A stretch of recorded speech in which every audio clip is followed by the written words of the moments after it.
Gather close, children of the Red Earth, and let me tell you of Adamola the Rejected, whose empty pockets held more destiny than all the cowrie shells in the kingdom. For as our elders say, the river does not drink its own water, the tree does not eat its own fruit, the sun does not shine for itself, and a man's worth is not counted in his possessions, but in his purpose. This is a story of pride that became dust, and dust that became a throne. This is a story that changed how our people measure a man forever. The morning Adamola decided to ask for Folisade's hand was the same morning the old baobab tree in the village square dropped 3 of its fruits at his feet. His mother, Iawa, saw this and clutched her wrapper tighter around her thin frame. Demola, she called him by his shortened name, her voice carrying the weight of years spent washing clothes by the river for coins barely enough to buy palm oil. The baobab speaks. Did you see where the fruits fell? Adamola gathered the heavy fruits, their hard shells still warm from hanging in yesterday's sun. I saw, Mama. They fell in a straight line, pointing toward the Ogunlade compound. Iawa's eyes clouded with something between hope and fear.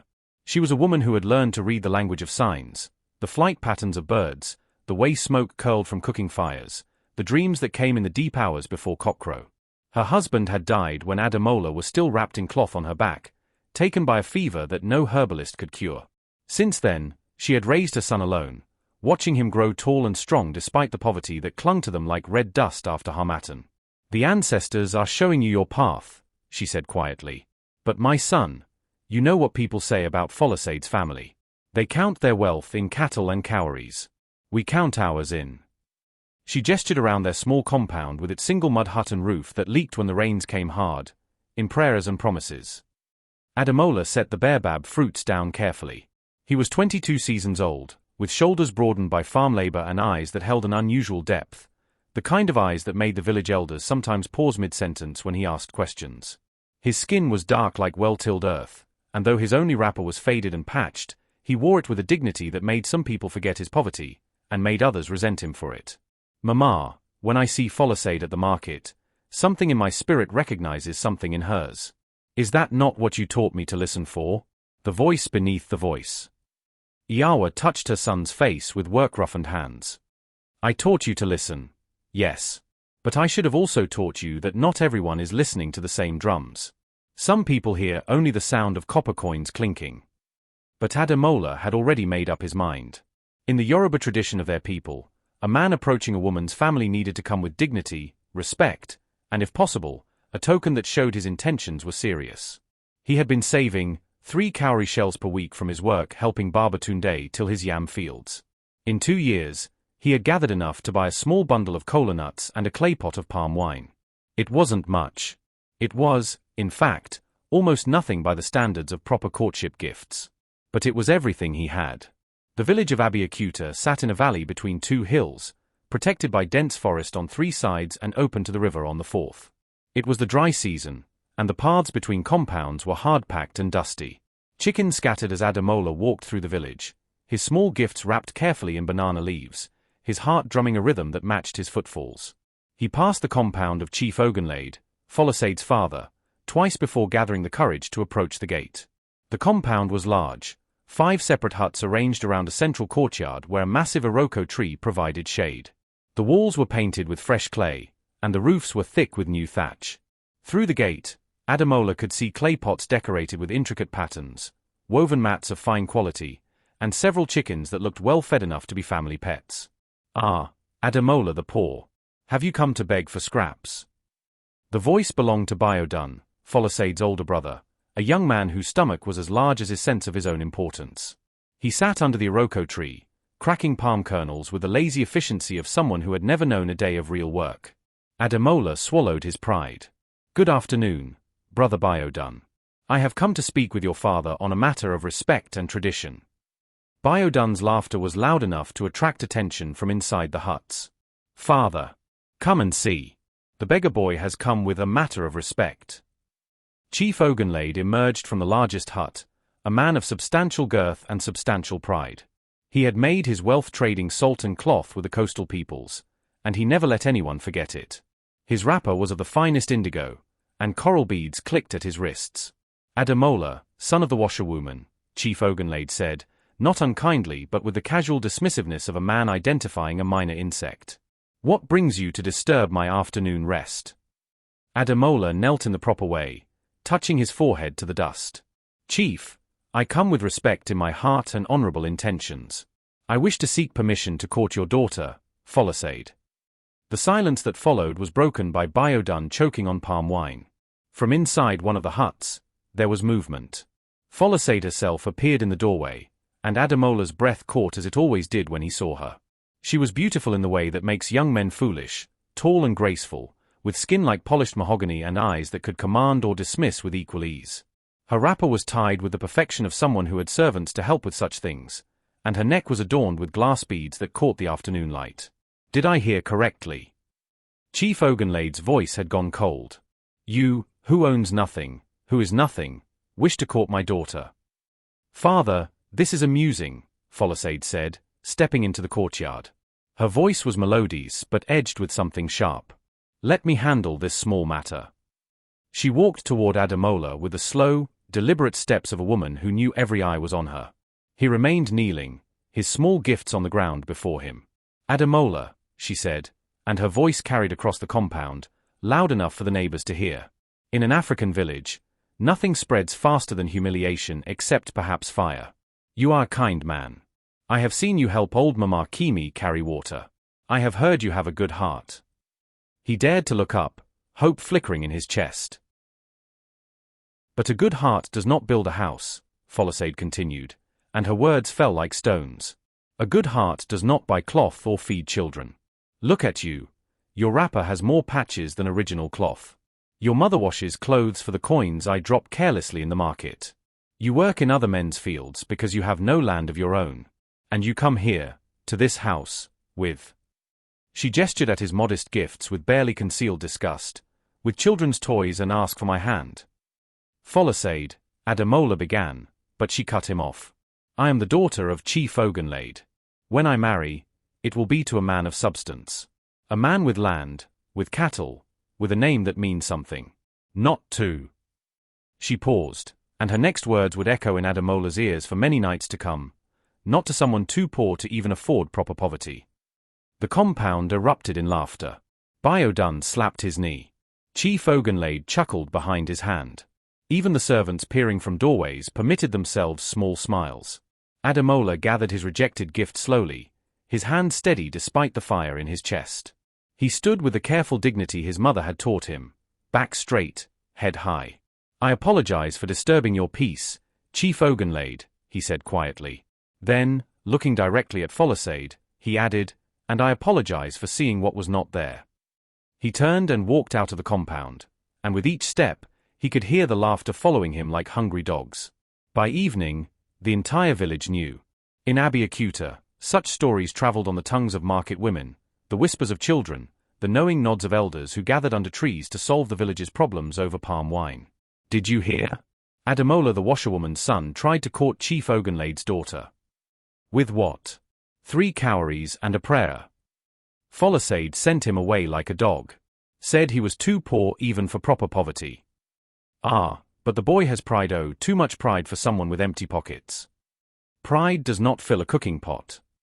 Still, there was something about his father. What was his name? Before he died. Who remembers the names of dead poor men? Ademola heard none of this. He had walked straight through the village, past the market, past the river where his mother worked, and into the forest that bordered the sacred grove. This was the place where villagers rarely went, a place kept for ceremonies, for consultations with the spirits, for matters that required the attention of forces beyond the ordinary world. He didn't know why his feet took him there. He only knew that the humiliation burning in his chest needed somewhere to go, and the village felt too small to contain it. The forest was thick with ironwood and teak, with vines that hung like the beards of ancient men. The air was different here, cooler, heavier, filled with sounds that seemed to come from both everywhere and nowhere. Ademola walked until he found a clearing where a massive cotton tree grew, its roots spreading across the ground like the fingers of a buried giant. He sat down among those roots and finally allowed himself to feel everything he had been holding back. The shame. The anger. The deep, aching sense of worthlessness that Folasade's words had planted in him like poisoned seeds. Am I nothing? He asked the empty air. Is a man only what he owns? The forest gave no answer, but as the sun began to set, painting the sky in shades of orange and purple, Ademola noticed something strange. The cotton tree's roots seemed to glow with a faint light, or perhaps it was just the way the sunset caught them. And in the distance, he could hear drumming, though he knew no ceremony was scheduled for tonight. He stood to leave, to return to his mother's worried face and their humble compound, but something made him pause. There, at the base of the cotton tree, was a pattern in the fallen leaves. They had arranged themselves in a shape that looked almost like a path, pointing deeper into the sacred grove. Every child in Abeokuta knew the stories. The sacred grove was not a place for casual wandering. It was the domain of the ancestors, the spirits, the old gods who had walked the earth before yielding it to men. To enter without purpose was to invite chaos. To enter with disrespect was to invite death. But Ademola found himself thinking, what do I have to lose? I am already nothing, according to the world. Perhaps the spirits will tell me if the world is right. As he took his first step toward the deeper grove, a wind picked up, though the air had been still moments before. The leaves rustled with a sound like whispered words, and somewhere in the distance, the drumming grew louder. Back in the village, Iyawa was searching for her son. She had heard what happened. The whole village had made sure she heard. She had weathered the pitying looks, the knowing shakes of heads, the whispered comments about children who reach above their station. But when she returned to their compound and found it empty, when she called Ademola's name and received only silence, a cold fear gripped her heart. She knew her son. She knew the look he got when his pride was wounded, the way he went quiet and inward. She went to the edge of the forest and called his name into the growing darkness. The forest swallowed her words without echo. "Ancestors," she whispered, clutching the small leather pouch she wore around her neck, the one that held a piece of her dead husband's wrapper. "If you have ever heard a mother's prayer, hear this one. Bring my son back safely. He is all I have. He is all I am." In the sacred grove, Ademola walked deeper into a destiny he could not yet see, following a path of leaves that rearranged themselves with each step he took, leading him toward a fate that would make the whole village kneel. But that part of the story was still unwritten, still waiting in the space between what was and what would be. What does this remind you of from your own heritage? Have you heard stories of people whose true worth was hidden beneath humble circumstances? What lies deeper in the sacred grove? Why are the ancestors calling Ademola on this night of his greatest humiliation? And what did Iyawa mean when she whispered that there was something about his father that people had forgotten? The sacred grove grew darker with each step Ademola took, though logic said the sun should not set so quickly. The path of leaves continued to shift and rearrange itself before him, glowing now with a definite phosphorescence that had nothing to do with sunset and everything to do with forces beyond mortal understanding. The drumming grew louder. Kpan kpan kpan. Kpan kpan kpan. The rhythm was old, older than the village, older perhaps than the memory of the oldest elder. It pulsed through the ground and up through Ademola's bare feet, matching itself to his heartbeat until he couldn't tell where the drums ended and his own pulse began. Who walks in the grove without offering? Who enters the house of the ancestors without removing his shoes? The voice came from everywhere and nowhere, from the trees, from the earth, from the very air itself. Ademola stopped, his breath caught in his throat. He had heard stories of the spirits that guarded sacred places, but hearing stories by firelight and standing in the actual presence of such forces were two entirely different things. His voice cracked, and he swallowed hard. "I am Ademola, son of Iyawa. Son of Adiwale," the voice finished for him. "Son of the one who was chosen but who chose differently. We know who you are, child. We have known since before you were born. The question is, do you know who you are?" From behind a massive Iroko tree stepped a figure that made Ademola's knees weak. It was a man, or had the shape of a man, but he was impossibly tall, at least 8 feet, and his skin seemed to shift between deep black and deepest brown, like shadows moving across dark water. His eyes were white, completely white, with no pupils, and yet Ademola felt utterly seen by them. He wore wrappers of a style Ademola had never encountered, decorated with symbols that hurt to look at directly, that seemed to move and rearrange themselves like living things.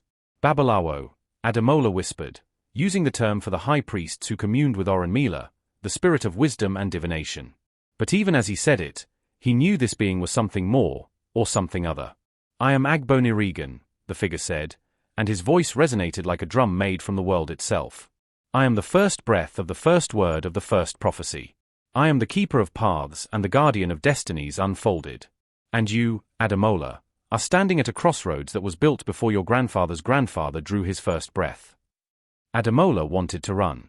Every instinct screamed at him to turn and flee back to the simple, understandable pain of village humiliation. But his feet would not move. The leaf path behind him had vanished, and where it had been was now only impenetrable darkness. "Why am I here?" Ademola managed to ask. Agbonirigan began to walk in a circle around him, and as he moved, the forest changed. The trees grew taller, their branches weaving together overhead to form a cathedral of wood and leaf. The ground beneath Ademola's feet became smooth stone, inscribed with the same moving symbols that decorated the spirit's clothing. "You are here because you asked a question," Agbonirigan said. "In the village, sitting among the roots of the cotton tree, you asked, 'Am I nothing? Is a man only what he owns?' These are dangerous questions, young one. Dangerous because they invite dangerous answers.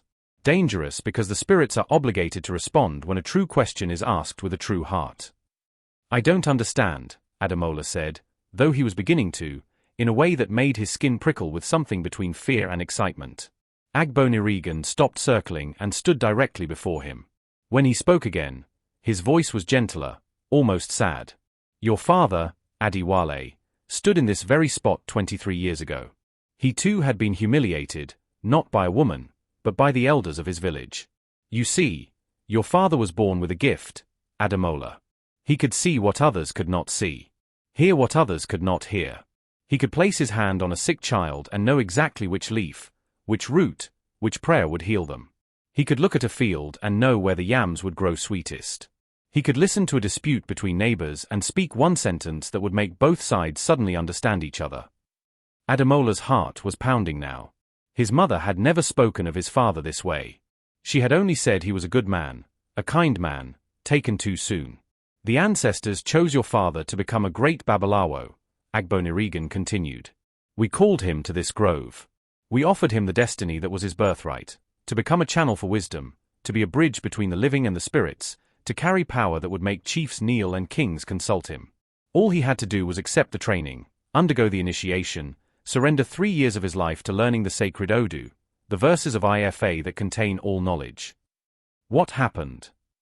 Ademola whispered, though some part of him already knew. "He refused," Agbonirigan said simply. "Your father had fallen in love with your mother. She was pregnant with you. He said he could not leave her for 3 years, could not abandon her to raise a child alone while he pursued spiritual glory. The elders of the village called him a fool. They said he was choosing a woman over destiny, poverty over power.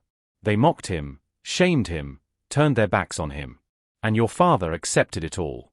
He worked humble jobs, lived in poverty, died young from a fever that he could have cured if he had accepted his training, died without ever telling anyone what he had given up." Tears were streaming down Ademola's face now, hot and unchecked. "But before he died," Agbonirigan said, and now his white eyes seemed to glow with an inner light, "your father made us promise something. He said, if my son shows the gift, if he asks the true questions, if he stands at the crossroads, give him the choice I was given. Let him decide for himself. But please, ancestors, do not let my sacrifice be for nothing. Let my son be great in the way I could not be." The forest spun around Ademola. The ground felt unsteady beneath his feet. Everything he had known about his life, his poverty, his place in the world was being rewritten in the space of heartbeats. "So I am here because of my father's request?" he asked. "You are here because of your father's sacrifice and your own true heart," Agbonirigan corrected. "The gift runs in your bloodline, Ademola. It has skipped and hidden, waited and watched, for 3 generations. But in you, it has bloomed again. We have been watching you, child. The way you know when the rains will come just by tasting the air. The way you can look at a person and sense their true intentions. The way you speak simple words that somehow carry wisdom beyond your years. These are not accidents. These are the seeds of what you could become." "And what is that?" Ademola asked, his voice barely a whisper. Agbonirigan raised his hand, and the air between them shimmered like heat waves above sun-baked earth. In the shimmer, images began to form. Ademola saw himself, but changed. Older, dressed in the sacred white garments of a master Babalawo, with the tools of Ifa divination in his hands. He saw people coming to him from distant villages, carrying problems, seeking wisdom. He saw chiefs bowing, wealthy merchants offering gifts, sick people healed, disputes resolved, futures foretold. He saw respect, power, influence. He saw everything Folasade had said he lacked. If you accept the training, Agbonirigan said, you will spend 3 years here, in the sacred grove, learning from me and the other spirits. Time moves differently here. 3 years in this place will be only 3 months in the mortal world. You will learn the 256 Odu of IFA.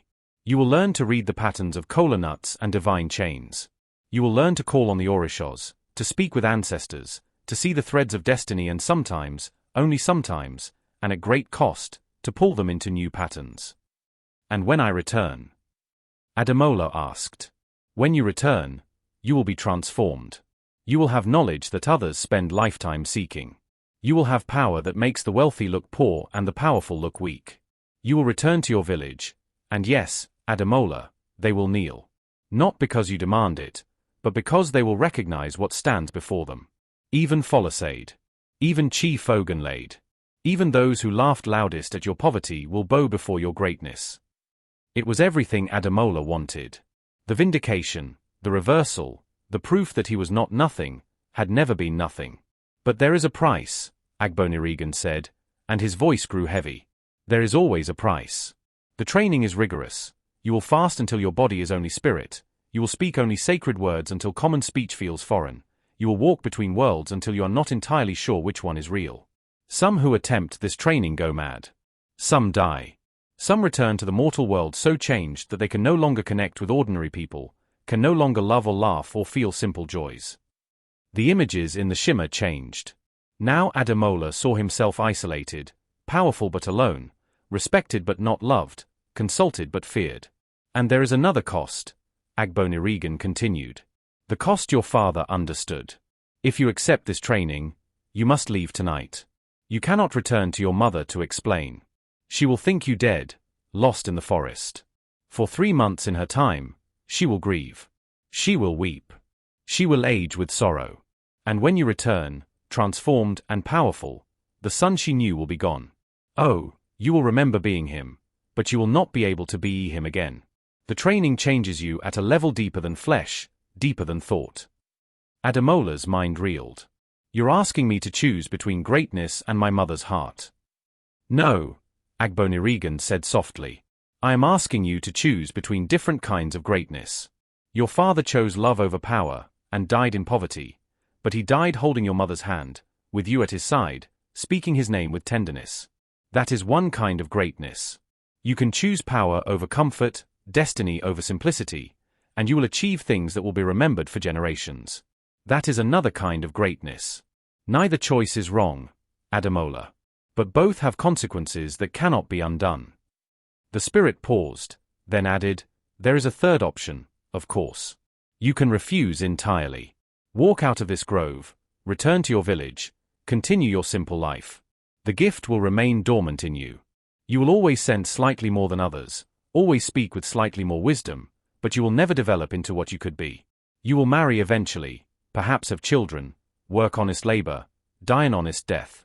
Many people choose this path. It is not a shameful choice. But I would always know, Ademola said quietly. I would always wonder. Yes, Agbonirigan agreed. You would always know. Silence fell in the sacred grove. The drumming had stopped. Even the wind seemed to be holding its breath. Ademola thought of his mother, alone in their small compound, probably sick with worry by now. He thought of her rough hands, made rough by washing other people's clothes so he could eat. He thought of the way she sang while she worked, the way she never complained, the way she had loved him fiercely and completely despite their poverty. He thought of his father, who had stood in this very spot and chosen love. Then he thought of Folasade's words, too poor to even afford proper poverty. He thought of the laughter, the dismissal, the casual cruelty of being judged by what he lacked rather than what he was. He thought of a lifetime of that, of always being the poor one, the one without land, without cattle, without a name that meant anything. If I accept the training, Ademola said slowly, and I return with this power, this knowledge, can I use it to help people? To heal? To serve? You can use it however you choose, Agbonirigan said. The power is neutral. Some babalawos serve with humility. Some rule with arrogance. Some heal the sick and ask nothing in return. Some charge fortunes and turn away the poor. The training gives you the tools, Ademola. Your character determines how you wield them. And my mother? In 3 months when I return, will she forgive me for the grief I caused her? Agbonirigan's expression was unreadable. That, young one, is not a question I can answer. The human heart is the one mystery that even the spirits cannot fully predict. Ademola closed his eyes. In the darkness behind his eyelids, he saw 2 paths stretching before him. One was humble and safe, filled with his mother's love and simple joys, but also with the endless weight of being dismissed, overlooked, counted as nothing. The other was glorious and dangerous, filled with power and respect, but also with isolation, burden, and the cost of leaving behind the boy he had been. How long do I have to decide? He asked. Until the next heartbeat, Agbonirigan said. Destiny does not wait for convenient moments. And in that fraction of a second before his heart beat again, Ademola made his choice. I accept, he said, and the words came out strong and clear. I accept the training. I accept the cost. I will become what my father could not be. But I make a vow here, before you and all the ancestors, I will not forget where I came from. I will not forget my mother's sacrifices. And when I return with power, I will use it to serve, not to dominate. I will prove that true greatness and true humility can live in the same heart. For a long moment, Agbonirigan studied him with those unsettling white eyes. Then, slowly, the spirit smiled, the first smile Ademola had seen on that ancient face. Your father would be proud, Agbonirigan said. And perhaps a little worried. You have chosen the harder path, Ademola. You have chosen to pursue power without losing compassion, to seek greatness without sacrificing goodness. Many have tried. Most have failed. But your father's blood runs in you, and his sacrifice has earned you advantages others do not receive. The spirit raised both hands, and the forest exploded with light. The trees began to move, their roots pulling up from the ground and relocating themselves until they formed a perfect circle around a clearing. In the center of the clearing, a hut appeared, but it was unlike any hut Ademola had ever seen. Its walls were made of woven light, its roof of compressed shadow. The doorway pulsed with energy that made his teeth ache. This will be your home for the next 3 years, Agbonirigan said. Time to begin. From the forest emerged other figures, spirits, ancestors, beings of pure energy wearing humanoid form like loose-fitting clothes. Some were recognizable as elders from stories told around village fires. Some were older still, from times before stories, when the world was still learning what shape it wanted to be. Welcome, chosen one, they said in unison, their voices creating harmonies that seemed to rewrite the air itself. Wait, Ademola said suddenly. One last thing. Can I send a message to my mother? Can she at least know I'm alive? Agbonirigan considered this. It would interfere with the training. Contact with the mortal world divides your attention, weakens your focus. Please, Ademola said. My father asked you to let his sacrifice not be in vain. My mother was part of that sacrifice too. She gave up the man my father could have been so he could stay with her. She deserves to know I'm alive, even if she doesn't understand where I am. The spirit was silent for a long moment. Then he nodded slowly. Very well. Because you ask for her sake and not your own comfort, I will allow it. She will dream tonight. In her dream, she will see you standing in light, and she will hear your voice saying, Mama, I am alive. I am safe. I am becoming. Wait for me. She will not understand, but she will know in her heart that you live. This is all I can give. Thank you, Ademola whispered. Thank me when the training is complete, Agbonirigan said. If you survive it. Now come. Your first lesson begins tonight. We will start with the simplest and most difficult truth. Before you can gain everything, you must lose everything. Before you can become great, you must become nothing. Strip away your wrapper. Remove your last possession. Stand naked before the universe and admit that you are only breath and intention, only hope wrapped in flesh. This is where wisdom begins. Ademola removed his patched wrapper, the one his mother had mended so many times that more of it was repair than original cloth. He folded it carefully and set it aside. He stood naked in the clearing, surrounded by spirits and ancestors, and began the journey that would transform him from the rejected poor boy into something that would make the whole village kneel. But that transformation would not be what anyone, least of all Ademola himself, expected. Meanwhile, in the village of Abiakuta, Iawa finally stumbled back to her compound as full night fell. She had searched the forest's edge for hours, calling her son's name until her voice was raw. The other villagers had watched with pity and something else, a kind of schadenfreude that comes when the proud are brought low, even if that pride was only the pride of a mother in her son. She should have taught him to know his place, someone muttered. The boy flew too high. Icarus always fall. Iawa is paying for raising a son with dreams above his station. She heard none of it. She stumbled into her hut, collapsed onto her sleeping mat, and wept until exhaustion claimed her. And in her dreams, exactly as Agbonirigan had promised, she saw her son standing in a pillar of light that seemed to reach from earth to heaven. His voice came to her across a distance that was both vast and intimate. "Mama, I am alive. I am safe. I am becoming. Wait for me." She woke just before dawn, tears on her face but a strange peace in her heart. She did not understand. But mothers know things that cannot be explained, only felt. Her son lived. Somewhere, somehow, he lived. In the Ogunlade compound, Folasade also woke just before dawn, though her sleep had been troubled by different dreams. In hers, she had seen Ademola's face as he gathered his rejected gifts. But in the dream, his eyes had held something she hadn't noticed in the actual moment. Not pain, but a kind of knowing, as if he could see something she could not. She pushed the dream away, irritated with herself for even thinking about the poor boy. Today, her father was expecting a visit from Adekunle, the son of a wealthy trader from the next village. Adekunle had land, had cattle, had everything proper suitor should have. Ademola was already forgotten. Or so she told herself. But the universe, as Agbonirigan could have told her, has a long memory and a sense of irony that borders on cruel. The threads of destiny were being rewoven. The pattern was changing.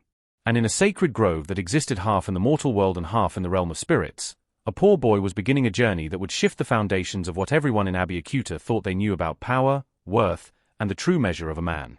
3 months in the mortal world. 3 years in the realm of spirits. What would your elders say about this choice? Was Ademola right to pursue power, or should he have followed his father's path and chosen simple love over extraordinary destiny? What will the training do to Ademola's heart and soul? Will he emerge as wise as he is powerful, or will power corrupt him as it has corrupted so many before? And what will happen in the village during the 3 months he is gone? Will Folasade marry another? Will his mother survive her grief? And will anyone remember the poor boy who dared to reach above his station? For what felt like an eternity but what Agbonirigan said was only 7 days, Ademola was not permitted to speak a single word. He could only listen, to the spirits who came and went like wind through the clearing, to the ancestors who whispered lessons in languages he didn't know but somehow understood, to the forest itself which spoke in the rustling of leaves and the calling of night birds. The mouth that talks too much learns nothing, Agbonirigan told him on the first day. Before you can speak wisdom, you must learn to hear wisdom. Before you can give answers, you must learn to receive questions. Silence is not emptiness, young one. Silence is the container that holds all possible words. Ademola learned to listen to things he had never noticed before. The way each tree had its own rhythm of growth, breathing in sunlight and breathing out something that was almost like song. The way the spirits moved through the world, leaving ripples in the fabric of reality like stones thrown in water. The way his own heart spoke to him in the deep hours of night, telling him truths about himself he had been too busy living to notice. On the 8th day, Agbonirigan appeared before him carrying a leather bag that seemed to shift and change shape. "Now you may speak again," the spirit said. "But you will learn to speak with intention.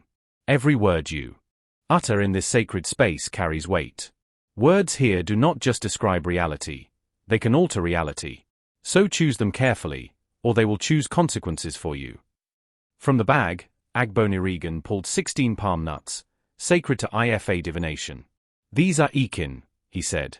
"They hold within them the wisdom of Oren-Mila, the spirit of destiny and knowledge. You will learn to cast them, to read them, to interpret the patterns they make. But first, you must understand what you are really doing when you divine the future." Ademola, his voice rusty from disuse, asked carefully, "What am I really doing?" "You are reading the story that is already being written," Agbonirigan replied. "Destiny is not a straight path, young one. It is a river with many currents, many possible channels. Most people drift along, carried by the strongest current. A Babalawo learns to see all the currents, and sometimes, only sometimes, to help a person shift from one current to another. But this is dangerous work. Change one thread of destiny, and you may unravel an entire tapestry. The training intensified. Each day brought new lessons, new challenges, new ways of understanding the world that made Adamola's previous life seem like a dream dreamed by someone else. He learned the 256 Odu, the sacred verses of Ifa that contain stories, proverbs, and wisdom covering every possible human situation. Each Odu was like a universe unto itself, containing layers upon layers of meaning. When someone comes to you for divination, Agbonirigan explained, the Odu that appears will tell you a story. But you must know all the stories within that story. You must know the surface meaning, the hidden meaning, the meaning beneath that, and the meaning that can only be understood by the specific person sitting before you. Adamola's head swam with verses, stories, proverbs. But slowly, miraculously, they began to arrange themselves in his mind like a vast library where he could find exactly the right wisdom at exactly the right moment. One night, or what seemed like night in the timeless space of the sacred grove, Agbonirigan brought forth a woman. She was translucent, clearly a spirit, but she wore the face of deep sorrow. "This is Yamoja," Agbonirigan said with reverence. "Mother of waters, mother of all children. She has agreed to teach you about healing." Yamoja's voice was like water running over smooth stones. "Healing is not about removing pain, child. It is about understanding what the pain is trying to teach. Every illness, every suffering has a message. A good healer learns to hear that message and help the sufferer understand it. Only then can true healing occur." She taught him about herbs, not just which ones cured which ailments, but why. She taught him that the plant that grew near water would heal water sickness, that the plant that thrived in fire-scorched soil would heal burning fevers, that the plant that grew in shade would heal those who had been exposed to too much harsh light. "The earth is a great teacher," Yamoja said, "if you learn her language." But the lessons were not all gentle. One day, Agbonirigan led Adamola to a part of the grove where the trees grew twisted and dark, where the air felt thick and wrong. "This is where you will learn about the shadow side of power," the spirit said grimly. "You must understand, Adamola, that the same knowledge that heals can harm. The same wisdom that builds can destroy. You must learn this not to use it, but to recognize it when you see it in others, and to resist the temptation when it calls to you." He was shown visions of Babalawos who had gone corrupt, using their knowledge to curse enemies for money, to manipulate leaders for power, to serve themselves instead of the community. He saw the slow rot that occurred in a soul that started with small compromises and ended in complete moral collapse. "Power without character is poison," Agbonirigan said. "You ask to pursue greatness without losing goodness. This is the hardest path, Adamola. Every day you will face choices. Every day the easy path will be to use your knowledge for personal gain. And every day you must choose differently." The training tested not just his mind but his body and spirit. There were days of fasting when he ate nothing, drank nothing, existed on pure will and the thin sustenance of spiritual energy. There were nights of ritual when he danced until his feet bled, chanted until his voice failed, stood in trance states that stretched the boundaries of his consciousness until he wasn't sure where he ended and the universe began. He died and was reborn, not metaphorically, but actually. Agbonirigan guided him through a ritual where his heart stopped beating for a full minute, where he traveled to the realm of the ancestors and stood before them for judgment. "Why do you seek power?" they asked him, these great ones who had lived and died and transcended. "To prove I am not nothing," Adamola answered, and the ancestors shook their heads. "Wrong answer," they said, and sent him back to his body where he woke gasping and changed. The next time Agbonirigan guided him through the death ritual, the ancestors asked again, "Why do you seek power?" "To serve my people," Adamola said. "Better," the ancestors replied. "But still incomplete. Try again." 7 times he died. 7 times he faced the ancestors. 7 times he gave different answers. On the 7th time, when they asked, "Why do you seek power?" Adamola was silent for a long time. Then he said, "I do not seek power. I seek understanding. I seek to become a bridge between worlds, a translator of wisdom, a servant of truth. If power comes with that, I will carry it with humility. If it does not, I will be content with clarity." The ancestors smiled. "Now you are ready to live." When he woke from that final death, he was different. He could see things, auras around living beings, threads of connection between people, the shimmer of destiny hanging over certain moments like heat waves. The gift his father had possessed had bloomed fully in him. Time moved strangely in the sacred grove. What felt like years of training was also somehow compressed into heartbeats. Ademola lost track of whether he had been there for days or decades. His body remained young, the spirit sustained it, but his eyes grew ancient with accumulated wisdom. Agbonirigan taught him the sacred tools of his trade. The opeel, the divination chain made of 8 half-seed shells that would fall in patterns revealing the Odu that spoke to a person's situation. The Iroke, the carved wooden tapper used to call the attention of the spirits before divination. The Upon Ifa, the sacred divination tray where patterns would be traced in white powder. These tools are not magical in themselves, Agbonirigan explained.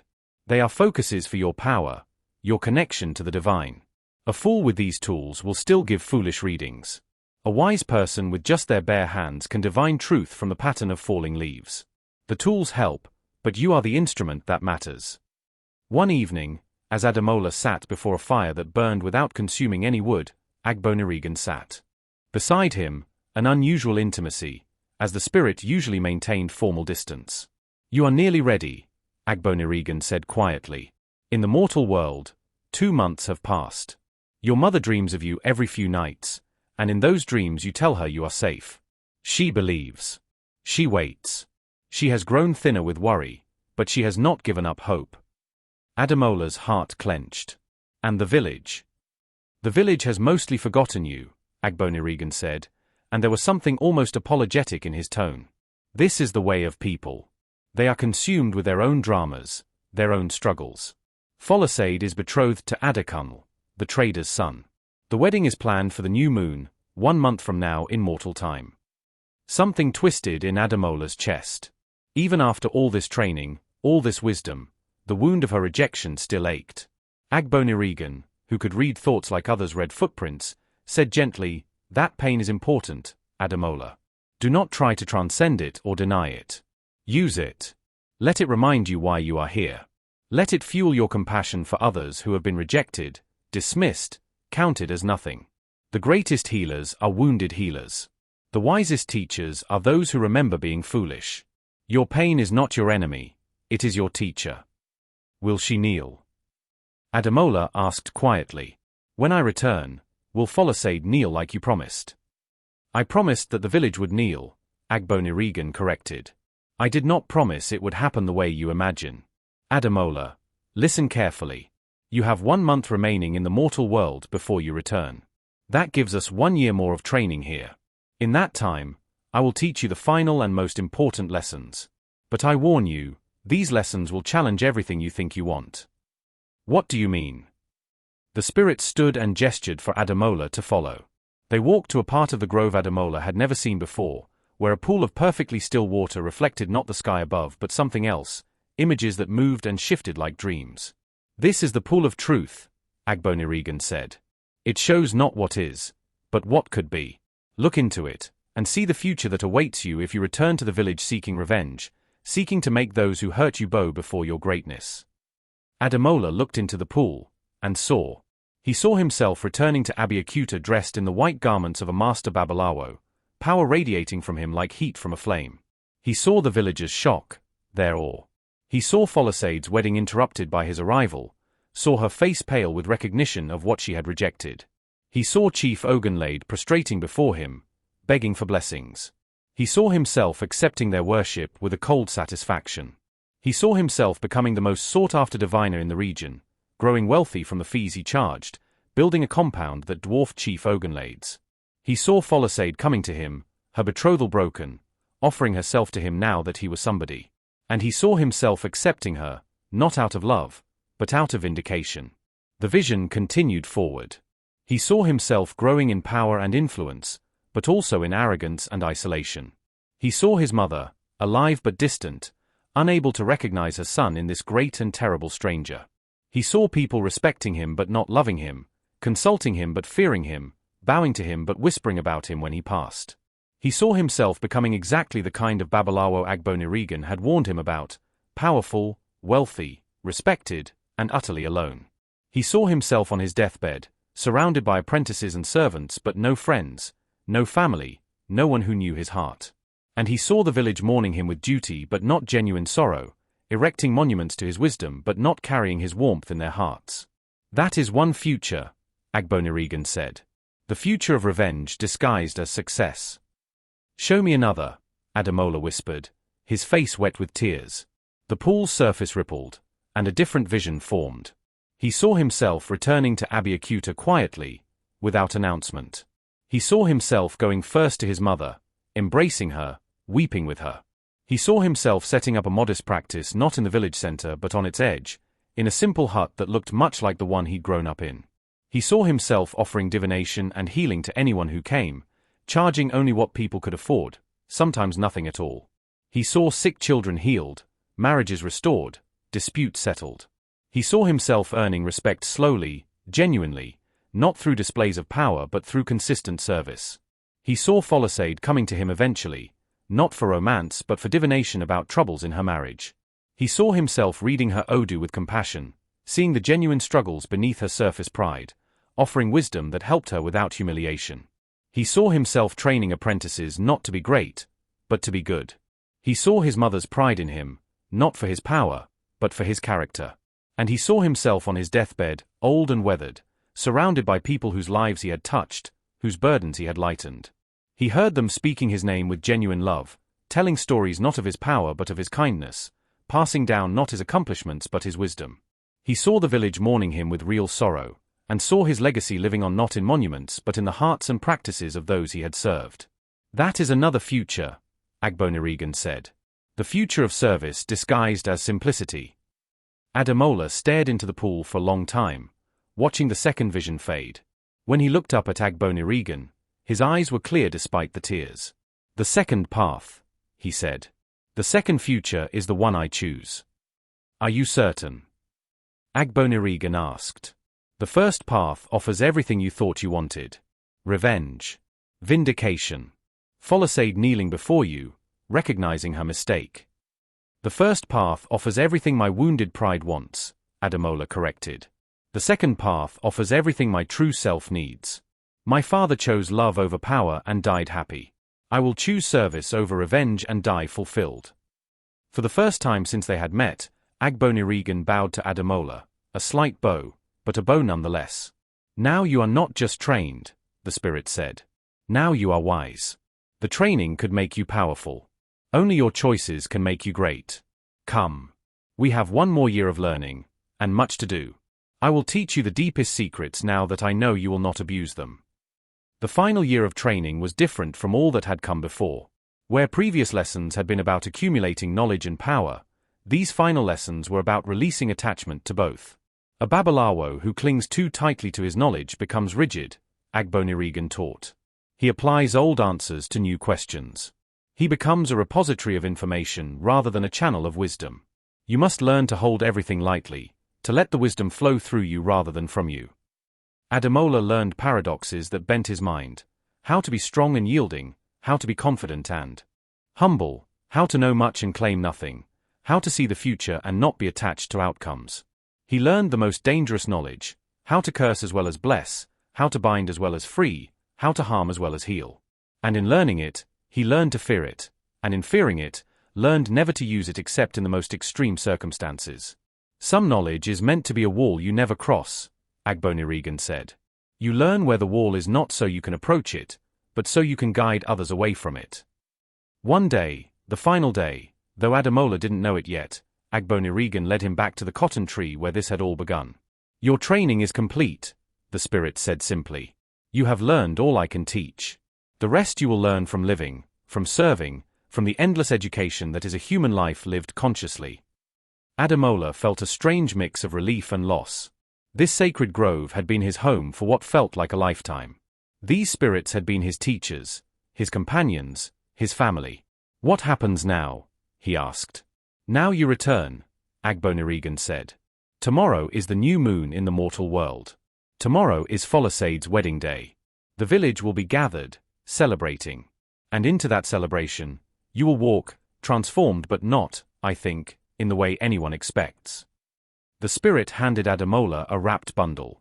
Inside was the white garment of a Babalawo, along with all the sacred tools he had learned to use. But there was also something else, his old, patched wrapper that he had removed on the first day of training. "You will need both," Agbonirigan said. "The new garment shows what you have become. The old wrapper reminds you of where you came from. Wear them both, in your own way." "I don't know how to thank you," Ademola said, his voice thick with emotion. "Thank me by being what I trained you to be," Agbonirigan replied. "Thank me by serving with integrity. Thank me by proving that power and goodness can inhabit the same heart. Thank me by making your father's sacrifice meaningful and your mother's wait worthwhile." The spirit placed one hand on Ademola's head in blessing. "Go, Ademola, son of Adiwale, student of the sacred mysteries. Return to your people not as a conqueror but as a servant. Show them that true greatness bows to lift others up, and that the highest throne is built from humble service. Make them kneel not through force or fear, but through the irresistible pull of authentic wisdom and genuine compassion." "And Folasade?" Ademola asked quietly. Agbonirigan smiled enigmatically. "Folasade will teach you one final lesson, perhaps the most important one.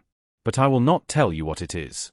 Some wisdom can only be earned through experience." The spirit began to fade, and with him, the sacred grove began to fade too. The trees dissolved like mist.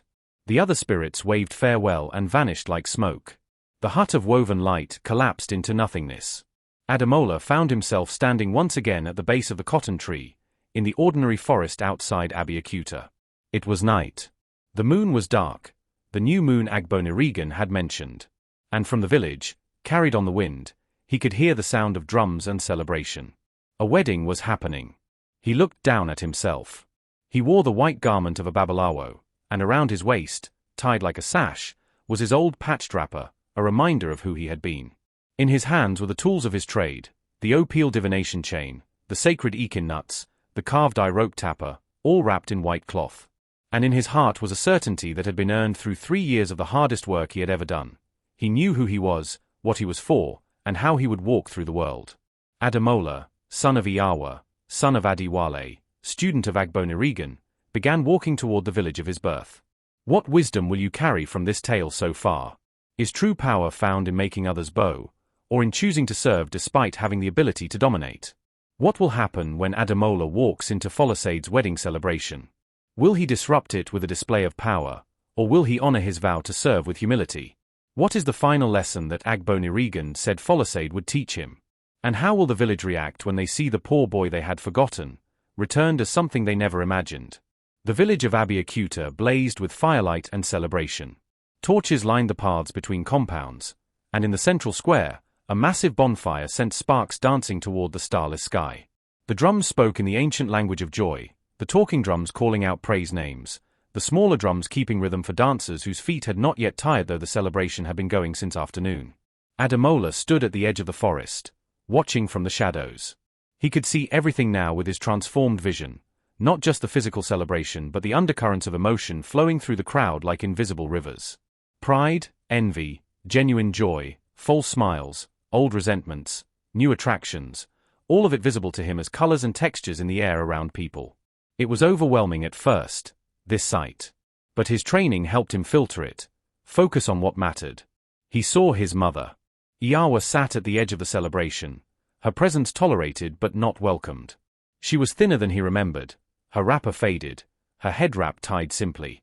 But she held herself with dignity, watching the festivities with eyes that were both present and distant. She was there because custom demanded the whole village attend a chief's daughter's wedding. But her heart was elsewhere. Her heart was with her missing son. Ademola's eyes filled with tears. 3 months for her. 3 years for him. An eternity for them both. He saw Folasade. The bride sat on an elevated platform, dressed in layer upon layer of fine cloth, deep indigo wrapper with gold threading, a matching blouse, a shawl of imported silk draped across her shoulders. Coral beads adorned her neck, her wrists, her ankles. Her head was crowned with an elaborate jewel tied in the style that announced her new status as a married woman. She was magnificent, a vision of wealth and beauty. But Ademola's transformed sight saw beneath the surface. He saw the tension in her shoulders, the fixed quality of her smile, the way her eyes kept drifting to the edge of the celebration as if looking for an escape route that didn't exist. He saw Adekunle, the groom. The trader's son was handsome in a soft way, well-fed and well-dressed.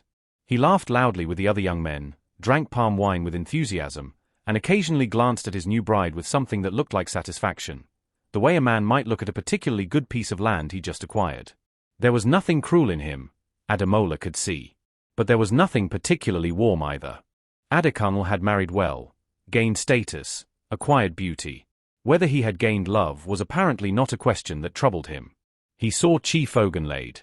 The father of the bride presided over the celebration with obvious satisfaction. His daughter had married well. His family's status had risen. His wealth had been displayed for all to see, the abundance of food, the quality of palm wine, the expensive cloths given as gifts to important guests. He was a man whose plans had succeeded exactly as intended. Ademola watched it all and felt, not the anger he had expected, not the desire for revenge he had feared might still lurk in his heart. Instead, he felt a deep, abiding compassion. These were people trapped in their own limited vision, celebrating victories that would prove hollow, pursuing prizes that would not satisfy, measuring worth by standards that would ultimately betray them. And yet they were also his people. His village. The community that had raised him, even if they had also rejected him. Before you can heal others, you must forgive them, Agbonirigan had taught. Not because they deserve forgiveness, but because you deserve freedom from the weight of bitterness. Ademola took a deep breath, clutched his sacred tools, and stepped out of the shadows. He did not stride dramatically into the celebration. He did not announce himself with supernatural displays. He simply walked, calmly and quietly, into the edge of the firelight. The first person to notice him was a child, a little girl who had been dancing near the edge of the crowd. She stopped mid-spin and stared at him with the unfiltered directness of the very young. "Who are you?" she asked, loud enough to catch the attention of nearby adults. "I am Ademola," he said gently. "I have been away, but now I have returned." The name rippled through the crowd like a stone thrown in water. Conversation stopped in spreading circles. Dancers paused. Drummers faltered in their rhythm. Ademola? The washerwoman's son.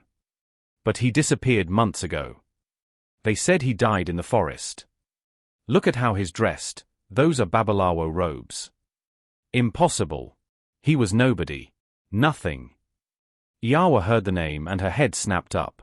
She saw him across the crowd, and for a moment, mother and son simply stared at each other across the distance. Then she was moving, pushing through people with strength she shouldn't have possessed in her weakened state. Demola. My son. My son. She reached him and collapsed into his arms, weeping with a violence that shook them both. Ademola held her, his own tears flowing freely, whispering into her ear, "I'm sorry, Mama. I'm sorry for the pain I caused. I'm sorry for leaving. I'm sorry, I'm sorry, I'm sorry." "You're alive," she sobbed. "You're alive. That's all that matters. You're alive." The crowd had formed a circle around them now, everyone trying to see, to understand. Chief Ogunlade had risen from his seat, his face a mixture of confusion and irritation at having his daughter's celebration interrupted. "What is the meaning of this?" the chief demanded. "Who are you to disrupt a wedding feast?" Ademola gently helped his mother to stand, though she clung to his arm as if afraid he might vanish again. He turned to face Chief Ogunlade and, to the shock of everyone watching, he knelt and touched his forehead to the ground in the traditional gesture of respect. "Forgive me, Chief Ogunlade, for the poor timing of my return. I mean no disrespect to you or to the joyous occasion being celebrated. I have been away, undergoing training. I have only just returned and wanted to let my mother know I was alive. I will leave if my presence is unwelcome." The humility of his words and gestures created confusion. This was not how the story was supposed to go. The whispers ran through the crowd. His being respectful.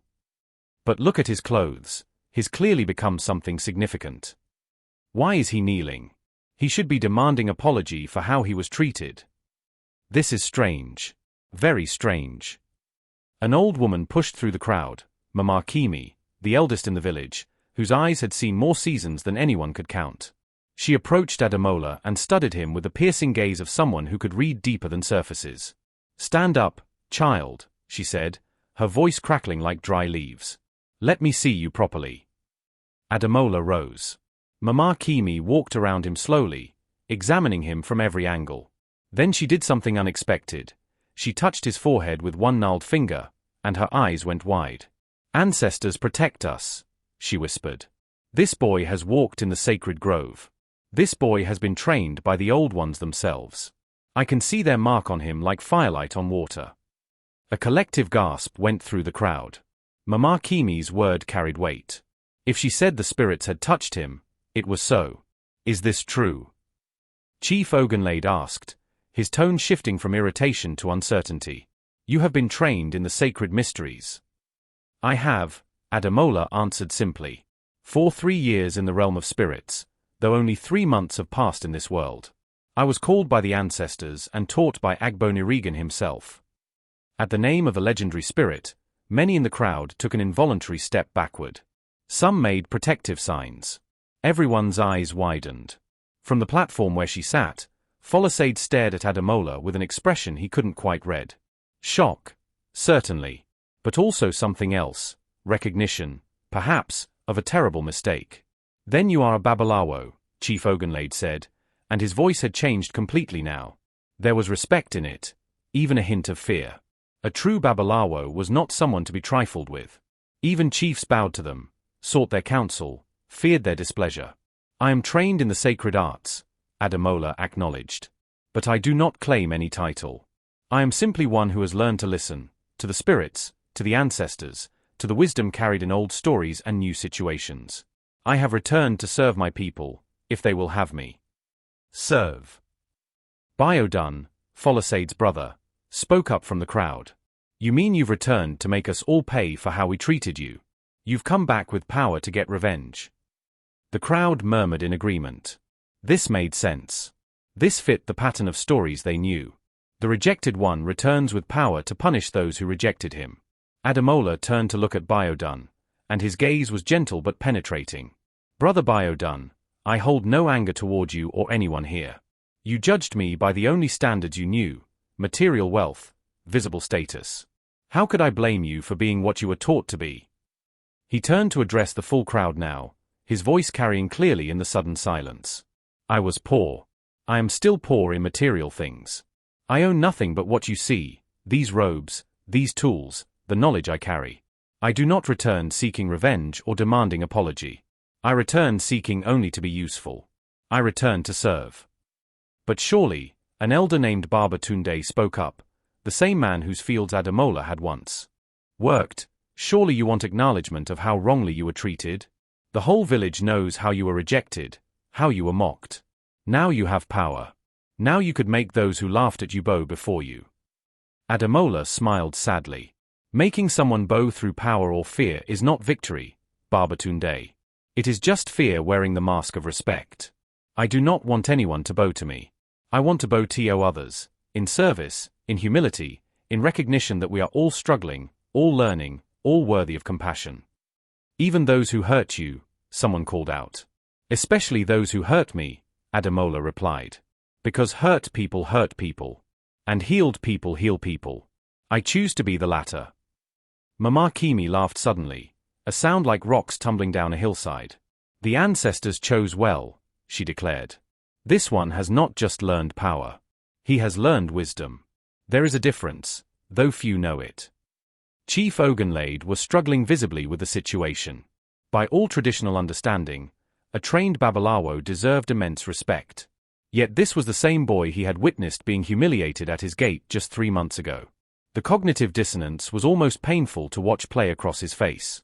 "Ademola," the chief said carefully, "if you have truly been trained by Agbonirigan himself, then you carry wisdom that could benefit our entire village. We would be honored to have you establish a practice here. I would personally provide you with land for a proper compound, resources to build."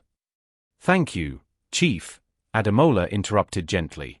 "But I will build my own compound, with my own hands, on land that asks no debt of anyone. I will live as I lived before, simply. My mother and I will share what we have and need nothing more."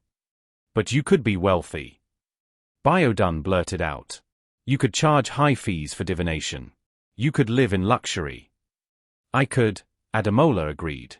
"But luxury was never the point. If I had wanted wealth, I would have used these 3 years differently. No, I will charge what people can afford. Sometimes nothing, sometimes much, depending on their need and their means. The wisdom I carry was given freely by the ancestors. I will pass it on in the same spirit. It was too much for some in the crowd to process. This violated everything they understood about human nature. Who gained power and didn't use it for personal advantage? From the platform, a voice spoke, quiet but clear enough to carry. May I speak with him? Alone. It was Folasade. The crowd erupted in whispers. Chief Ogunlade looked alarmed. Adekunle, the groom, looked confused and slightly offended. Folasade, this is not appropriate, her father began. You are a married woman now, and I am asking to speak with a Babalawo, Folasade said firmly. As is the right of any person seeking wisdom. Or have the rules changed? She had him there. By tradition, anyone could consult a Babalawo privately. It was sacred right, protected by custom stronger than even a father's authority. Let her speak with him, Mama Kimi pronounced. Some conversations are between the seeker and the seer only. Chief Ogunlade looked unhappy but nodded curtly. The consultation hut, then. And leave the door open. Ademola followed Folasade to a small hut at the edge of the square used for private conversations during festivals. True to her father's command, she left the door open, but they were far enough from the crowd to speak without being overheard. In the firelight streaming through the doorway, Ademola could see her clearly. Up close, her makeup couldn't hide the traces of tears, old ones, recently shed. The magnificent bride was beautiful and miserable in equal measure. You came back, she said quietly. I did. On my wedding day. Not intentionally.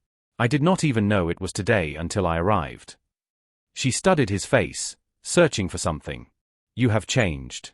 Not just the clothes. Not just the whatever you learned. Something deeper. Your eyes are different. I have seen things that change how one sees everything else, Ademola said gently. Do you hate me? The question came out small, almost childlike. No. You should. I was cruel to you. I rejected you for being poor. I mocked you publicly. I said terrible things. Her voice was gaining strength, pain bleeding through. And I was wrong. Not just wrong about you, wrong about everything. I thought marrying wealth would make me happy.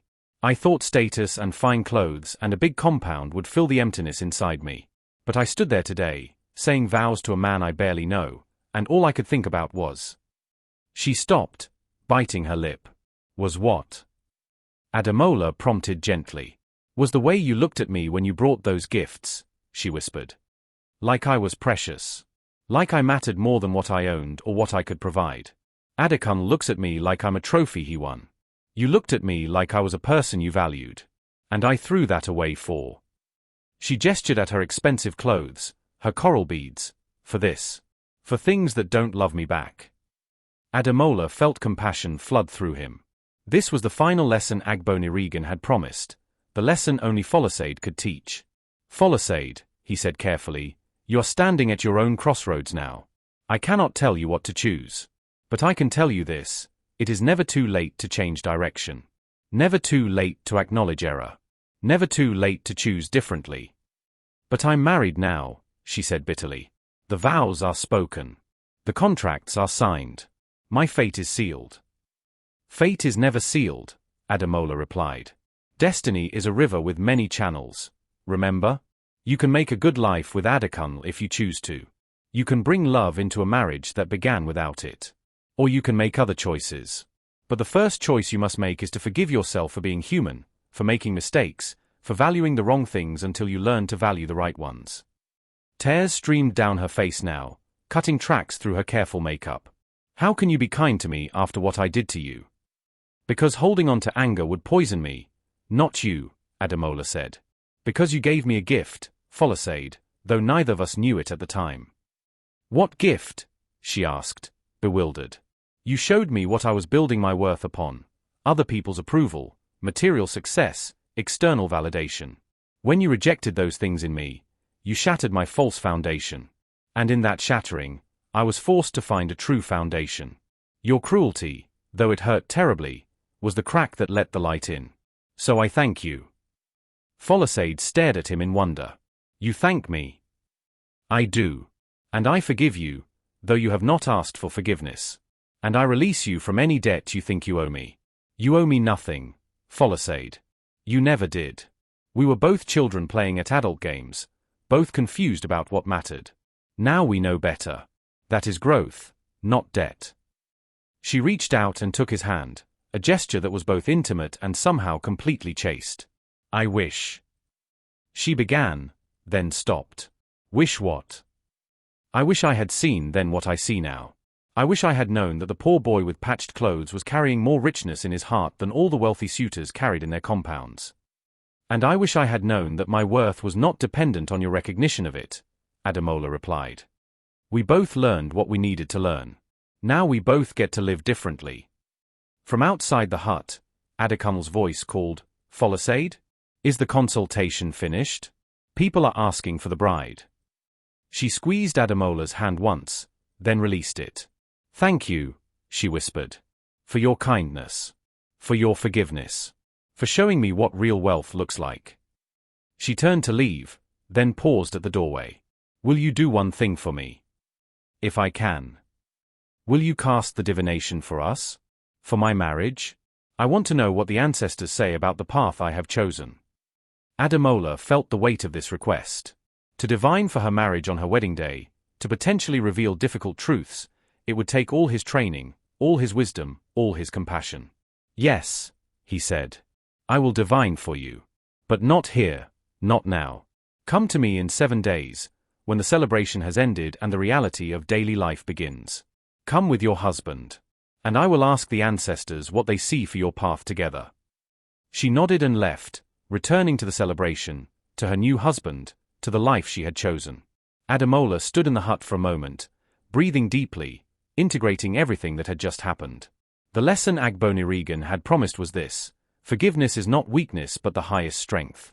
Compassion for those who hurt you is not foolishness but the deepest wisdom. When he emerged from the hut, the crowd had not dispersed. They had been waiting, watching, speculating. Chief Ogunlade approached him, and this time, to everyone's shock, the chief knelt. Ademola, I wronged you, Chief Ogunlade said, his voice loud enough for all to hear. I judged you by your poverty and dismissed you as nothing. I allowed my daughter to humiliate you at my gate. I owe you an apology. And I freely give you forgiveness, Ademola said, helping the older man to his feet. What's past is past. Let us move forward together. One by one, others came forward. Biodun, shamefaced, apologizing for his mockery. Barber Tunde, asking if Ademola would return to help with his fields, not as a laborer now, but as a consultant on which crops would thrive. The market women who had whispered about his mother, now asking for blessings for their businesses. And Ademola received them all with gentleness, with forgiveness, with authentic warmth. Then Mama Kimi spoke up, her old voice cutting through the murmurs. The ancestors have given us a gift in returning this boy to us. But gifts must be properly received. Ademola, you say you will serve us. Then let us honor you as a server should be honored. Let the whole village help you build your compound. Let every family contribute something, labor, materials, food for the workers. Let us show that we have learned the lesson you are teaching. A chorus of agreement rose from the crowd. This felt right. This felt like restoration. But Ademola raised his hand. I am grateful, he said. But I will build my compound with my own hands, with my mother's help, perhaps with the help of close friends who offer freely. I do not need a grand gesture. I need daily commitment. What I ask instead is this: let us build together a new understanding. Let us measure people not by their possessions but by their character. Let us honor the poor who carry themselves with dignity. Let us teach our children that true wealth is wisdom, compassion, and service. This is a Babalawo who speaks, Mama Kimi declared. This is wisdom worth kneeling for. And then it happened, the thing Agbonirigan had promised, but not in the way Ademola had imagined. One by one, the villagers knelt. Not in fear or forced submission. Not in recognition of his power over them. But in recognition of truth spoken, of wisdom embodied, of a teaching that pierced through their cultural assumptions and touched something deeper. They knelt the way one kneels before a clear stream after days in the desert. They knelt the way one kneels before unexpected grace. Chief Ogunlade knelt. Biodun knelt. Baba Tunde and the elders knelt. The market women knelt. Even Adakunle, the groom, knelt with uncertain respect. Folasade knelt last, and when she did, she pressed her forehead to the dust and whispered loud enough for those nearby to hear, "Forgive me. Teach us. Show us how to see truly." Ademola looked out over his village, seeing them kneeling not to him but to the truth he carried, and he felt no triumph.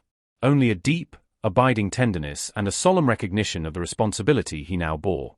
"Rise," he said gently. "All of you, rise. We are all learners together. We are all teachers together. Let us rise and begin again." And they did. The celebration resumed, but it was different now. The drumming seemed deeper, more meaningful. The dancing seemed more joyful, less performative. People talked not just about the wedding but about Ademola's return, about his words, about the questions he had raised in their hearts. Yawa stood beside her son, holding his arm, tears of joy streaming down her face. "Your father would be so proud," she whispered. "So very proud." "I did this for him," Ademola whispered back. "And for you, Mama. And for everyone who has ever been dismissed as nothing when they were everything." As the night deepened and the celebration continued, Ademola quietly slipped away with his mother back to their small compound. Tomorrow would begin the real work, the daily practice of service, the patient building of trust, the slow transformation of a community's values. But tonight, he sat with his mother by a small fire, holding her hand, and told her stories of the sacred grove and the spirits who had trained him and the father whose sacrifice had made it all possible. And in the morning, the whole village would wake to discover that the measure of a man had changed forever. How will Ademola build his practice and transform the village? What will the divination reveal about Folasade's marriage in 7 days? And what challenges will come when word spreads beyond Abeokuta that a powerful young Babalawo has emerged? One who serves rather than dominates, who forgives rather than avenges, who kneels in service even as others kneel to him. The morning after his return, Ademola woke before the sun, as had become his habit during the sacred training. His mother still slept on her mat, exhausted from the emotions of the previous night. He covered her gently with an extra wrapper and stepped outside. The village was silent in that particular way of early morning, not the silence of emptiness, but the silence of held breath before the world exhales into wakefulness. Ademola walked to the edge of their small compound and looked at the space where he would build. It was nothing impressive, a small plot of red earth, barely enough for a modest hut and a consultation area. But as Agbonirigan had taught him, sacred space was not about size but about intention. He knelt and placed both palms flat on the ground, feeling the coolness of the earth, the slight dampness of night dew. "I'll, sacred earth," he whispered, using the ancient words of blessing, "accept this servant. Let what is built here be built in harmony with you. Let what is spoken here be spoken in truth. Let what is healed here be healed completely." The earth seemed to warm beneath his palms, or perhaps it was just his imagination. With his transformed sight, he could never be entirely sure where the physical world ended and the spiritual world began. They bled into each other, interpenetrated, danced together in ways he was still learning to navigate. "You're starting already."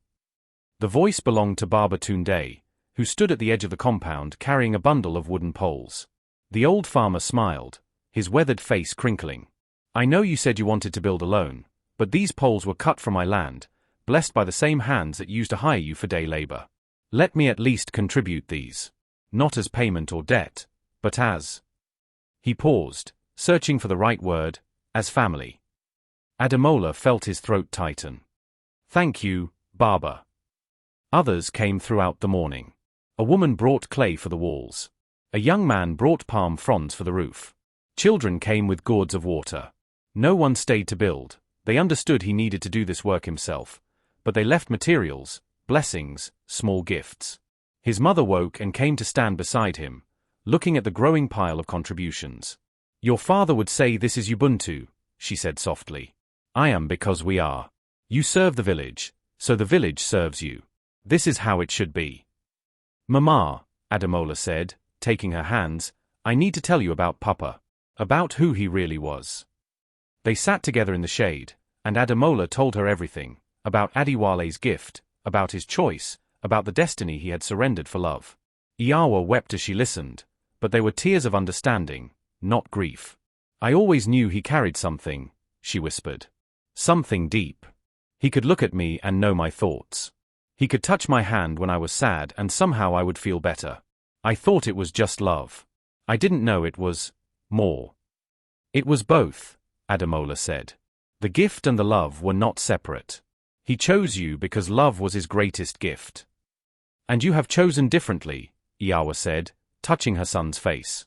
You have chosen the path he could not walk. This is right. This is what he wanted. But I learned from his choice too, Mama. I learned that power means nothing without love. That serving means nothing if it comes from obligation rather than genuine care. Papa taught me that by choosing you. They held each other as the sun climbed higher, two people bound by blood and loss and a love that had survived even death. Over the next 6 days, Ademola built his hut with his own hands. It was small, just large enough for sleeping quarters for him and his mother, and a separate consultation room where he would see those who sought his wisdom. He wove the walls from clay and grass, learning again the humble work he had done as a poor boy, but now with transformed understanding.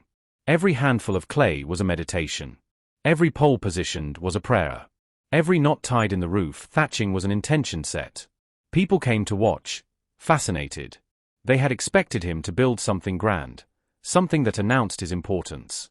Instead, he built something that looked remarkably like what he had always known, a poor man's hut, simple and clean. But those with eyes to see noticed differences. The doorway faced east to catch the rising sun. The consultation room had a small opening in the roof positioned to let in moonlight during certain phases. The walls, though simple, were inscribed with tiny symbols that most couldn't read, but that made the space feel different. Sacred. On the 6th day, as Ademola was finishing the roof, a young boy came running to the compound, out of breath. Babalawo. Babalawo, the child gasped. Please come quickly. My sister, she has the burning fever. The herbalist has tried everything. She is dying. Ademola climbed down from the roof immediately, gathering his medicine bag, a collection of herbs and roots he had gathered from the forest using the knowledge Umoja had taught him. He followed the boy to a compound on the far side of the village. Inside a dark hut, a girl of perhaps 7 years lay on a mat, her skin burning to the touch, her breathing shallow. Her mother knelt beside her, weeping helplessly. Ademola knelt and placed his hand on the child's forehead. Immediately, his transformed sight showed him what was wrong, not just the fever but its spiritual root. Fear. The child had witnessed a frightening accident in the market and the shock had lodged in her spirit like a thorn, manifesting as physical illness. She needs medicine for the body and medicine for the spirit, Ademola said. He prepared a mixture of fever-reducing herbs, neem leaves, bitter leaf, scent leaf, and helped the mother administer it. Then he did something the watching family didn't expect. He began to sing, a soft, gentle song in a language that was both ancient and somehow familiar. The song told a story of a little bird who was afraid of the sky until she remembered that the sky was her home, not her enemy. As he sang, he placed one hand on the girl's chest, over her heart. With his transformed sight, he could see the knot of fear begin to loosen, to dissolve, to release its grip. The girl's breathing deepened. Her fever broke. Color returned to her face. She will sleep now, Ademola said. When she wakes, she will be hungry. Feed her well. And tomorrow, let her play with other children. Let her hear laughter. Let her remember that the world is mostly safe, mostly kind. The mother tried to pay him with a chicken, a valuable gift for a poor family. Ademola accepted it but immediately gave it back. Keep your chicken. Feed it to your daughter as she recovers. That is payment enough, seeing her well. Word of the healing spread through Abeokuta like fire through dry grass. By evening, a line had formed outside Ademola's unfinished hut. People with ailments, questions, disputes, fears.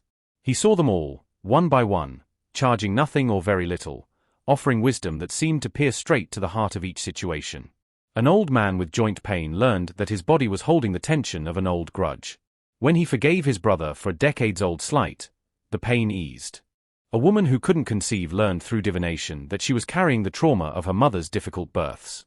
When she performed a simple ritual of release, honoring her mother while claiming her own separate destiny, her womb opened to possibility.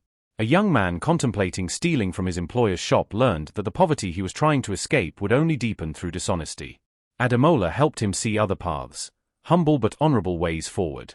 Each consultation was different, Yet all carried the same thread. Ademola saw not just the surface problem but the deeper spiritual and emotional roots. And he addressed both with equal care. On the 7th day, as the sun reached its zenith, Folasade and Adekunle came to his compound. They arrived separately, she walking from her father's compound where she still lived, he coming from his family's compound in the next village. This itself told Ademola something. They had been married for 7 days but had not yet established a shared home. "Thank you for seeing us," Folasade said formally. She wore simpler clothes today, still fine, but not the overwhelming display of her wedding day. Adekunle stood beside her looking uncomfortable, like a man who didn't believe in divination but didn't want to offend his new wife. Ademola gestured for them to sit in his consultation room. The space was bare except for the sacred tools of his trade and 3 woven mats on the floor. He took his place before them and began the ritual. First, the prayers, calling on the ancestors, on Oranmila the spirit of wisdom, on all the forces that guide human destiny. Then he brought out the opeel, the divination chain with its 8 half-seed shells. "State your question," he said gently. Folasade and Adekunle exchanged glances. Finally, she spoke, "We want to know what the ancestors see for our marriage. We want to know if we can build something good together." Ademola cast the chain. It fell in a pattern he recognized immediately, Ozochera, one of the 256 Odu. The pattern spoke of 2 people on parallel paths that could either merge or diverge depending on choices made now. "The ancestors say your marriage stands at a crossroads," Ademola began. "You have come together for reasons that were partly right and partly wrong. Partly love and partly fear. Partly genuine attraction and partly social pressure. The ancestors do not judge this, they simply observe it." Adekunle shifted uncomfortably. Folasade's eyes were fixed on the divination chain. "The pattern shows that if you continue as you are, living separately, performing marriage without inhabiting it, you will drift apart within 2 years. The marriage will become a shell, honored in public but hollow in private." Folasade's face paled. "And the other path?" Ademola cast the chain again, asking for guidance on the alternative. The pattern shifted, Iris and Ogb, the Odu of difficult truth leading to breakthrough. "The other path requires you both to be more honest than you have been. More vulnerable.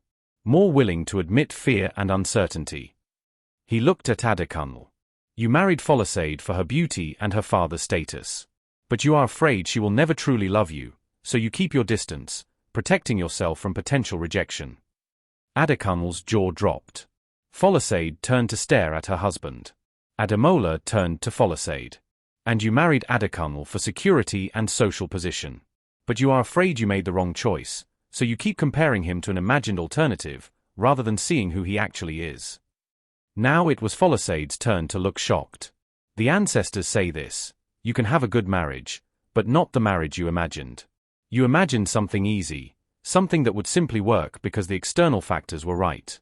But good marriages are not found, they are built. Every day. With choice. With effort. With the decision to love not just the person who attracted you, but the person who reveals themselves in daily life." He paused, letting the words settle. Then he cast the chain one final time. "The ancestors offer you this guidance. Spend 7 days together in a small hut, not your father's compound, not your family's compound, but a simple place with only each other for company. Cook together. Work together. Talk honestly. Let yourselves be seen. At the end of 7 days, you will know if you want to truly marry each other, or if you want to honorably release each other." "Release?" Adekunle said sharply. "But we're already married." "You are bound by ceremony," Ademola said gently, "but not yet bound by genuine commitment. The ancestors are offering you the chance to choose each other freely, with open eyes. Or to acknowledge that this union cannot thrive and should be released before children come and make separation more complicated." It was radical counsel. Marriages were not easily dissolved. But Ademola spoke with such calm authority, such obvious channeling of wisdom beyond himself, that neither of them questioned his right to say it. Folasade looked at Adekunle. "Will you do it? Will you spend 7 days with me, truly with me, and let us see what is real between us?" Adekunle was silent for a long moment. Then, slowly, he nodded. "Yes. I'm tired of pretending. Yes, let us see what is true." They left together, walking side by side, and for the first time, Ademola saw the possibility of genuine connection beginning to form between them like a fragile bridge being built from both shores. Word of Ademola's wisdom spread beyond Abeokuta. People began coming from neighboring villages, then from distant towns. They came with sick children, with failing crops, with broken marriages, with questions about business ventures and family disputes. Ademola saw them all, or as many as he could. He worked from before sunrise to after sunset, pausing only for brief meals and prayers. His mother worried he would exhaust himself, but he seemed to draw energy from the work itself. "This is what I was made for, Mama," he told her one evening as they shared a simple meal of yam and palm oil. "This is why I walked through the sacred grove, why I underwent the training. Not for personal glory, but for this, the daily work of helping people see more clearly, live more wisely, love more freely." One afternoon, a fine palanquin arrived in the village, carried by 4 strong men. From it emerged a figure that made the villagers gasp, the Oba of a major town 3 days' journey away, a king whose territory encompassed dozens of villages. The Oba came to Ademola's humble hut and, to everyone's astonishment, knelt at the entrance. "I have heard of your wisdom, young Babalawo," the Oba said. "I come seeking guidance on a matter of great importance to my kingdom. Will you see me?" Ademola gestured for the king to enter and sit. In the consultation room, the Oba removed his crown, an act of profound humility, and spoke of his dilemma. 2 of his sons were fighting over succession. The kingdom was on the brink of civil war. He didn't know which son to name as heir. Ademola performed divination, and the answer that came was unexpected: neither son should be heir. "Your youngest daughter, whom you have overlooked because she is female, carries the wisdom and temperament to rule. She has been preparing herself in secret, studying governance, learning about your people's needs. The ancestors say she is the one." The Oba was shocked. To name a daughter as heir was almost unheard of. But something in Ademola's words rang true. He remembered his daughter's penetrating questions, her careful observation, her genuine concern for the people. "If I do this," the Oba said slowly, "it will change everything. The tradition that no longer serves the people becomes chains rather than roots," Ademola said gently. "The ancestors honor tradition, but they honor wisdom more. Your daughter is the wise choice." The Oba left deep in thought. 3 weeks later, word came that he had indeed named his daughter as heir. The decision had been controversial but was already proving wise. The daughter was implementing reforms that improved life for the common people, and even her brothers were beginning to acknowledge her superior judgment. The Oba sent Ademola a princely gift of gold and cattle. Ademola accepted it and immediately distributed it, the gold to support widows and orphans in the village, the cattle to be shared among the poorest families. "Why do you give away what you earn?" Biodun asked him one day, genuinely confused. Biodun had been spending time around Ademola's compound, slowly transforming from a bully into something like a friend. "Because wealth that is hoarded becomes stagnant water," Ademola replied. "Wealth that flows becomes a river that feeds many. I have enough: shelter, food, purpose. The rest would just weigh me down." After 7 days, Folasade and Adekunle returned to Ademola's compound. They came together this time, walking hand in hand, and there was a lightness in their bearing that had been absent before. "We want to thank you," Folasade said. "The 7 days were difficult. We argued. We cried. We told each other truths that hurt. But we also laughed. We also discovered that beneath the performance of marriage, there is potential for genuine partnership." Adekunle spoke up. "I was marrying an image, not a person. She was marrying security, not a man. But we are choosing differently now. We are choosing to actually know each other, to build something real. And we want to ask you to bless our marriage again," Folasade added. "Not the ceremony that was performed before. That was our family's marriage, our society's marriage. We want you to bless our marriage, the one we are choosing freely." Ademola felt deep joy. This was the work, not just divining futures but helping people create better ones through conscious choice. He performed a simple blessing ceremony, just the 3 of them and his mother as witness. He tied a white cloth around their joined hands and spoke words of wisdom about partnership, about the daily choice to love, about building something that would outlast passion and endure through ordinary days. When it was done, Folasade embraced him, not as a former suitor, but as a friend, a guide, a teacher. "You showed me what I was too blind to see," she whispered. "Thank you for your forgiveness. Thank you for your wisdom." Thank you for being who you are. After they left, Iyawa smiled at her son. You have given her a gift greater than any marriage could have given. You have given her clarity. 3 months after his return, the village of Abeokuta had transformed in subtle but profound ways. People still worked the same fields, traded in the same markets, lived in the same compounds. But something in the atmosphere had shifted. The poor walked with more dignity, knowing they were not measured solely by their possessions. The wealthy began to question whether their riches were serving any purpose beyond display. Parents started teaching their children different values: character over wealth, wisdom over status, service over dominance. Chief Ogunlade himself came to Ademola one day with a remarkable proposal: I want to establish a school in the village. A place where children can learn not just practical skills but wisdom, ethics, philosophy. I want you to lead it. Ademola considered carefully. I will teach there, but I will not lead it. Leadership should rotate among the elders, with each one offering their particular wisdom. I am young yet. I should serve, not command. The school was established, and Ademola taught there twice a week, sharing stories from the Odu, explaining the principles of ethical living, helping children understand the interconnection of all things. One of his most devoted students was a young girl named Marimi, poor, bright, hungry for knowledge. She reminded Ademola of himself at that age, always asking why, always pushing deeper. Teacher, she asked one day, why do bad things happen to good people? It was a question as old as humanity. Ademola thought of his father, good and dead young. He thought of his mother, kind and made to suffer. He thought of all the unjust things he had witnessed. Bad things happen because we live in a world where forces beyond our control move in their own patterns, he said slowly. Rain falls on the just and unjust equally. But here is what I have learned. We cannot control what happens to us, but we can control what we become through what happens to us. Suffering can make us bitter or better. Injustice can make us cruel or compassionate. Loss can make us closed or open. The choice is ours. Little Marimi absorbed this, her brow furrowed in concentration. So my father's death, I can choose what it makes me. Yes, child. Exactly so.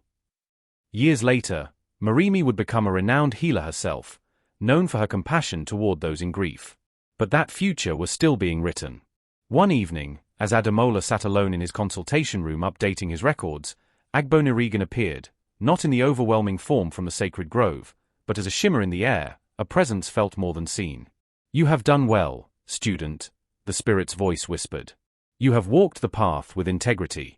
You have used power with wisdom. You have served with genuine humility. Your father's sacrifice was not in vain. Your mother's weight was not for nothing. You have become what you were meant to be. I'm still learning, Ademola said quietly. Every day shows me how much I don't know. That awareness is itself wisdom, Agbonirigan replied. The Babalawo who thinks he knows everything has stopped learning and therefore stopped being useful. Continue as you are. Serve faithfully. Love generously. Forgive quickly. This is the path. Will I see you again? Ademola asked. You see me every time you choose service over ego, compassion over revenge, wisdom over cleverness. I am not separate from these choices. I am woven into them. Walk well, Ademola. The ancestors are pleased. The presence faded, and Ademola was alone again. But not lonely. Never lonely. He was connected to his community, to his mother, to his students, to the endless stream of people who came seeking help. He was connected to his ancestors, to the spirits, to the great web of existence that held all things. He was, in the deepest sense, home. 5 years after his return, on an evening when the village gathered for a harvest festival, Mama Kimi called for silence. The ancient woman stood with difficulty, leaning on a walking stick, and spoke in a voice that still carried authority despite her age. I am old, she announced. I have seen many seasons, many changes. I have seen this village grow and struggle, prosper and suffer. And I tell you now, the greatest change I have witnessed is not in our buildings or our wealth or our numbers. It is in our hearts. She gestured to where Ademola sat quietly at the edge of the gathering, trying not to draw attention to himself. 5 years ago, a poor boy was rejected for being nothing. Today, that same boy, now a man, has shown us what true greatness looks like. Not wealth. Not power over others. Not grand gestures or loud proclamations, but daily service. Consistent integrity. Genuine compassion. The willingness to kneel in service even when others kneel to you. He has taught us to measure people differently, Mama Kimi continued. To honor the poor who carry themselves with dignity. To question the wealthy who display without substance. To value character over possessions, wisdom over cleverness, service over status. She turned to face Ademola directly. You made us kneel, young Babalawo. Not through force but through the irresistible gravity of authentic goodness. And in kneeling, we rose to become better than we were. For this, we are grateful. The entire village, hundreds of people, knelt as one. Not in worship, but in recognition. Not in fear, but in respect. Not because they had to, but because they wanted to honor truth when they saw it embodied. Ademola felt tears stream down his face. He had imagined this moment differently 5 years ago when pride and hurt had driven him to the sacred grove.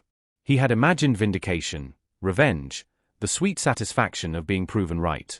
But this was better. This was not about him being elevated above them, but about all of them being elevated together. This was not about one poor boy proving his worth, but about an entire community learning to see worth differently. He stood and gestured for everyone to rise. I kneel with you, he said, and suited action to words, kneeling before his own community. We are all teachers and students together. We are all servants and those served. This is Ubuntu. I am because we are. Thank you for letting me serve you. Thank you for teaching me as much as I have taught you. Thank you for being the village that rejected me and then welcomed me back, for in that journey, we all learned what we needed to learn. They rose together, and the celebration continued, but it was different now, deeper, more conscious of the values being celebrated alongside the harvest abundance. That night, Ademola sat with his mother outside their humble compound, looking up at the stars. Are you happy, my son? Iawa asked. I am content, Ademola replied. Which is deeper than happiness. Happiness depends on circumstances. Contentment depends on alignment, being who you are meant to be, doing what you are meant to do, serving what you are meant to serve. Yes, Mama. I am content. Your father would be so proud, she said again, as she had said many times. I know, Ademola smiled. I feel him sometimes, in the moments between moments. I feel him smiling. They sat in comfortable silence, mother and son, poor in possessions but rich in purpose, unknown beyond their region but profound in impact, living proof that greatness is not about what you acquire but about what you give, not about how high you rise but about how many you lift, not about being served but about serving well. In the morning, Ademola would wake early and see to the day's consultations. A farmer with crop troubles. A woman with marriage questions. A young man seeking direction for his life. The daily work of a Babalawo, humble and essential, ordinary and sacred all at once. But tonight, he simply sat with his mother under the stars, grateful for the journey that had brought him here, grateful for the rejection that had shattered his false foundation, grateful for the sacred grove that had rebuilt him, grateful for the village that had learned alongside him. Mama, he said quietly, tell me again about Papa. I want to hear how he looked at you. And Iawa, her old voice warm with memory, told stories of love until the stars wheeled overhead and the world prepared itself for another dawn, another chance to serve, another opportunity to prove that the poorest hand can indeed carry the richest destiny. 20 years later, long after Ademola had trained dozens of apprentices and touched thousands of lives, a young boy came to his consultation hut. The boy was poor, dressed in patched clothes, thin from not quite enough food. Babalawo, the boy said nervously, everyone says you help people. Can you help me? The girl I love, her father says I'm too poor to court her. He says I'm nothing because I have nothing.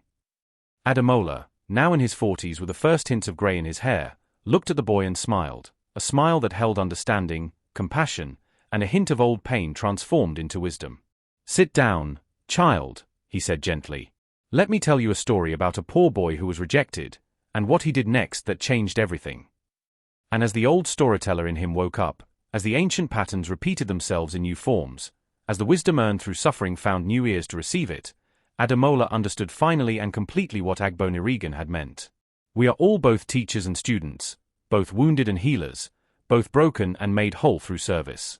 And in the space between rejection and acceptance, between poverty and richness, between nothing and everything, lies the sacred ground where transformation happens. For individuals, for communities, for all who have courage enough to walk the path.